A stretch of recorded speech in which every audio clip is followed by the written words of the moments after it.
Kita ke informasi selanjutnya. Di tengah gaduh, pegawai Kementerian Komunikasi Digital membackingi judi online.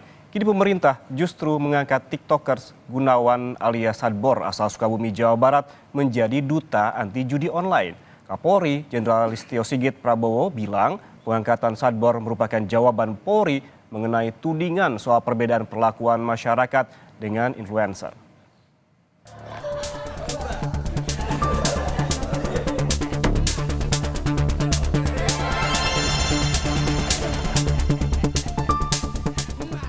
Di tengah gaduh pegawai Kementerian Komunikasi Digital membackingi judi online, kini pemerintah justru mengangkat TikToker Gunawan alias Sadbor asal Sukabumi, Jawa Barat menjadi duta anti judi online. Kapolri Jenderal Listio Sigit Prabowo bilang pengangkatan Sadbor merupakan jawaban Polri mengenai tudingan soal perbedaan perlakuan masyarakat dengan influencer. Tak hanya itu, polisi juga menangguhkan penahanan Gunawan Sadbor yang ditangkap karena promosi judi online. Sementara Gunawan Sadbor saat ini kita tangguhkan dan kita jadikan dia duta untuk anti judi online. Ini juga mungkin juga bisa menjawab berbagai macam pertanyaan kenapa hanya ada perbedaan ataupun pembedaan perlakuan terhadap influencer.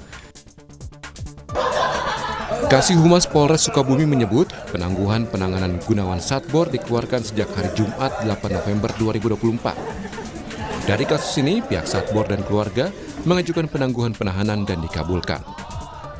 Saat ini polisi belum detail merinci terkait kasus penangguhan penahanan Gunawan Sadbor.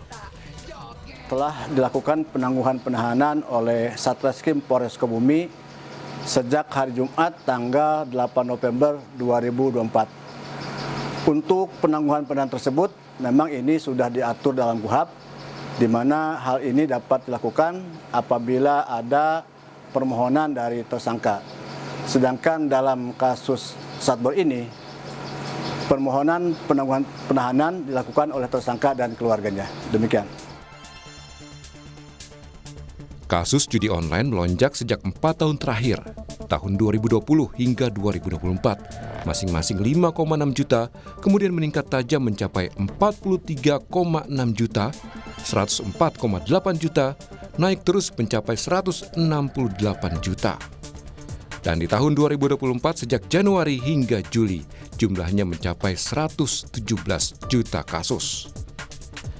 Transaksinya pun tak tanggung-tanggung, di tahun 2020 mencapai 15,8 triliun rupiah, dalam setahun menjadi 57,9 triliun rupiah, tahun 2022 dan 2023 masing-masing 104,4 triliun dan 327 triliun rupiah, serta pada tahun 2024 hingga bulan Juli mencapai 174 triliun rupiah.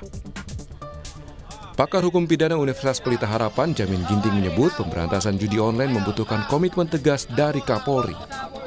Untuk menuntaskan tindak pidana perjudian ini harus Kabareskrim, Kapolri yang langsung turun tangan gitu.